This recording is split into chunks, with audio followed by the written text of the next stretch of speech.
hadn't have found Harry Potter, I seriously don't know what would have become of me. I did name my youngest son after Harry. I don't go out of the house unless I'm wearing something Harry Potter. If that doesn't happen, I have a permanent tattoo, just in case. Summary, I thought it was summary. Every single room in this house is gonna have Harry Potter in it. I'm determined. I was pregnant with my eldest son, Daniel, and I thought, you know what, so many people are going after this book, so many people are talking about this book. I'm dyslexic, but I was determined to give it a try. Turned the first page, and I was completely hooked. I bought a book called The Harry Potter Collector's Guide, and in there was this beautifully described snow globe, no picture, from San Francisco Music Company of Harry going through platform 9 3/4. And that was it, that was the item, and I was determined. 3 months later, it finally arrived, and I opened it, and the magic was so intense inside that box. I mean, I say I went a bit crazy, but when I started collecting, things were cheap. They were really cheap. I've got a wand that's worth £2,000 and I bought it, I think, for £26. I didn't have a very good childhood. Unfortunately, my family life wasn't brilliant. Me and Harry had very similar experiences, which is probably why I loved it so much, because he was whisked off to a magical boarding school and told he was worth more than he thought he was. And I wished I had that.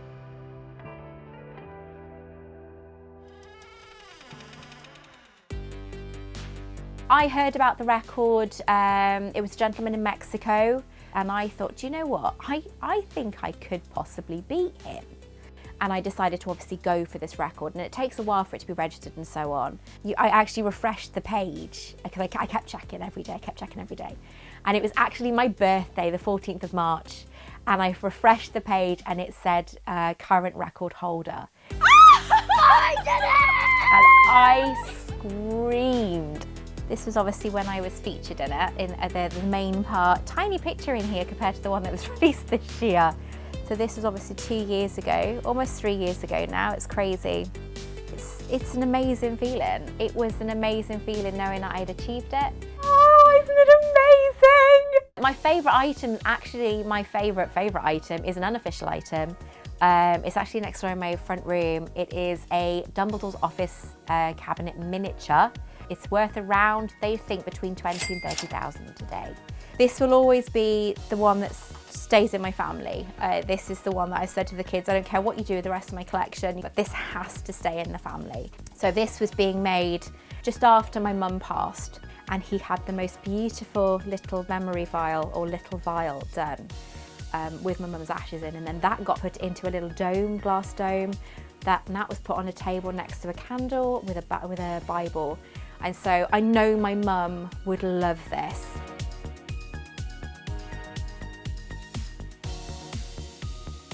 I mean, being autistic, it's kind of hard because you never feel like you belong.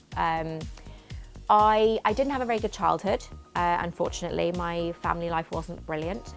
Me and Harry had very similar experiences, which is probably why I loved it so much, because he was whisked off to a magical boarding school and told he was worth more than he thought he was. And I wished I had that. Being 41, and I've had autism, well, you know, all my life. And it's amazing how much I have actually adapted. And I feel a lot of that is down to Harry Potter, because there are so many people in the stories that you can relate to. If I hadn't have found Harry Potter, I seriously don't know what would have become of me. I went to the studios with a friend of mine. He's from America, and he told me that he had funded the trip to come to the UK to obviously see us and see the studios and so on, because of a video that he'd done on YouTube, and he obviously got paid well for it. I decided to try and do it myself. So if you would like to see what I have been sent today, then keep on watching. My kids are so proud of me. They're constantly fist bumping me whenever I reach the milestone, you know, or a video did well, fist bump. I love my job. I love Harry Potter. I love the Wizarding World, and I love the community that comes with it. More than anything, the community that comes with it. There's not many people that can say that their job is their passion, and that is the thing. I've turned my passion, my love, my obsession into a career.